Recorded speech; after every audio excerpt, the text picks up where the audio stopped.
हे पितरांनो तुम्हाला नमस्कार करतो. ओम श्री गणेश देवताय नमः. ओम श्री कुलदेवताय नमः. ओम श्री गुरुदेवताय नमः. ओम सर्वश्री इष्टदेवताय नमो नमः. शिवशरणात मित्रांनो, मी कडप्पा परत एकदा आपल्या समोर हजर आहे. माझ्या धर्मकरम चॅनलमध्ये आपले सहर्ष स्वागत करीत आहे. मित्रांनो, पंचांग आजचे आता आपल्या समोर सादर करीत आहे. मित्रांनो, आज दिनांक 30 नोव्हेंबर 2024, शालिवान शके 1946, संवत्सर कुरोधी, अयन दक्षिण, ऋतू हेमंत, मास कार्तिक, पक्ष कृष्ण. तिथी मित्रांनो, आजची चतुर्दशी तिथी आहे. सकाळी 10:30 अमावस्या तिथीला सुरुवात होईल. वार शनिवार आहे. नक्षत्र मित्रांनो विशाखा नक्षत्र आहे. दुपारी 12:35 अनुराधा नक्षत्राला सुरुवात होईल. योग मित्रांनो अतिगंड योग आहे. सायंकाळी 4:44 सुकर्मा योगाला सुरुवात होईल. करण मित्रांनो शकुनी करण आहे.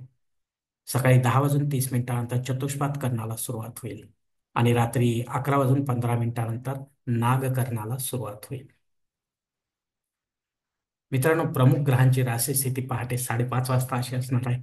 सूर्य वृश्चिक राशीत असेल, चंद्र तुळ राशीत, गुरु वृषभ राशीत आणि शनिदेव आपल्या कुंभ राशीत असणार आहे. मुंबई भागातील सूर्योदयास्त याप्रमाणे आहे. सूर्योदय सकाळी 6:56 असेल, तर सूर्यास्त सायंकाळी 5:59 असणार आहे.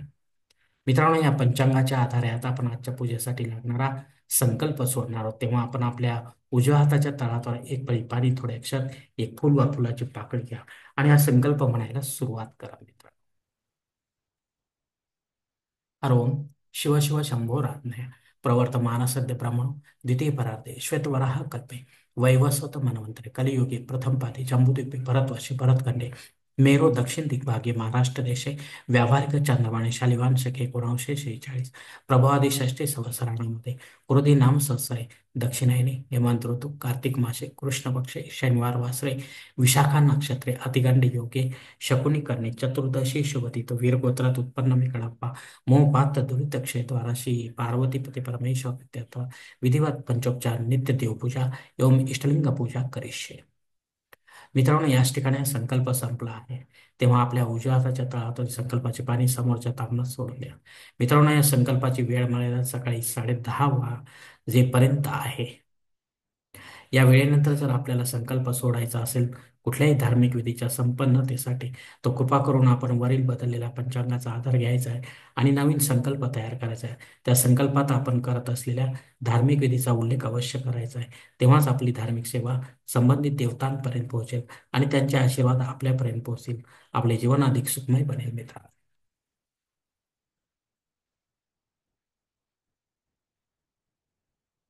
मित्रांनो, आता मुहूर्त संबंधी आपण पाहूया.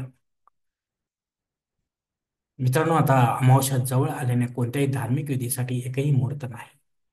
अशा वेळी आपल्या फायद्यासाठी कोणत्याही प्रकारचे मुहूर्त पुरोहितांच्या मदतीने वा स्वतः तयार करू नका किंवा तसे करण्यास पुरोहितांना भाग पाडू नका. तसेच पंचांगातील गौण संकट व आपत्काळातील मुहूर्तांची निवड शक्यतो करू नका. एकदम इमर्जन्सी असेल तरच यांचा वापर केला जातो, तोही पंडिताच्या माध्यमातून, जन्मकुंडली तपासून. कारण ते परिपूर्ण असे मुहूर्त नाहीत. त्यात काहीतरी कमी असल्याने मिळणाऱ्या फळात देखील कमी असणार आहे. विधी दरम्यान काही व्यत्यय येण्याची देखील शक्यता राहणार आहे.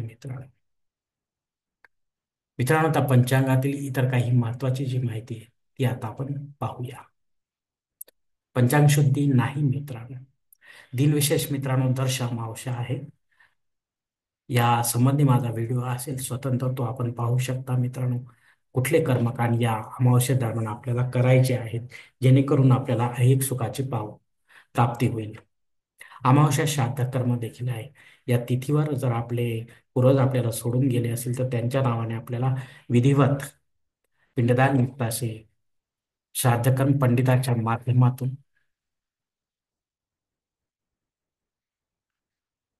घरी किंवा तीर्थक्षेत्री करायचे आहे अपराह्न काळामध्ये. तेव्हाच आपली पितरसेवा आपल्या पितरांपर्यंत पोहोचेल आणि त्याचे आशीर्वाद आपल्यापर्यंत पोहोचतील. आपले जीवन अधिक सुखमय बनेल. मित्रांनो, अग्नी पृथ्वीवर हजर नाही, त्यामुळे आपल्याला नव्याने काही होम यज्ञ कर्मकांड करता येणार नाही. जे रेग्युलर आहे तेच आपण करू शकता. राहू काळ मित्रांनो सकाळी 9 ते 10:30 वाजेपर्यंत आहे. या काळात राहू अत्यंत प्रभावी असतो मित्रांनो. तेव्हा आपले कामे बिघडवण्याचे काम तो करत असतो. तेव्हा कृपा करून आपण आपली जे महत्वाची कामे या वेळेत न करता इतर काही वेळेमध्ये पूर्ण करण्याचा प्रयत्न करा, जेणेकरून त्यात आपल्याला यश प्राप्त होण्याची शक्यता राहील. प्रमुख गोचर वक्री ग्रहामध्ये गुरु 12 ऑक्टोबर पासून वक्री झालेला आहे. तो 7 जानेवारी 2025 पर्यंत वक्री राहणार आहे. या वक्रीपणाचे फळ तो जसे आपल्या कुंडलीला संबंधित आहे तसेच तो प्रदान करणार आहे, हेही लक्षात घ्या. शुभ, अशुभ किंवा मिश्र स्वरूपाचे. धन्यवाद मित्रांनो. आजचा हा पंचांगासंबंधीचा व्हिडिओ मी याच ठिकाणी संपवत आहे. आपण जर माझ्या मतात सहमत असाल तर कृपया माझे धर्म करम चॅनल सबस्क्राईब करा, लाईक करा, आपले कुटुंब व मित्र परिवारासह शेअर करा. तसेच कॉमेंट्स बॉक्समध्ये आपले मत अवश्य नोंदवा आणि माझा पुढील व्हिडिओ आपल्यापर्यंत पोहोचण्यासाठी बेल बटन अवश्य दाबा. धन्यवाद मित्रांनो. पुढील भेटीपर्यंत आपण खुश राहा, आनंदी राहा, प्रसन्न राहा. शिवकल्याण. हरिओम. शिवशंभो महादेव.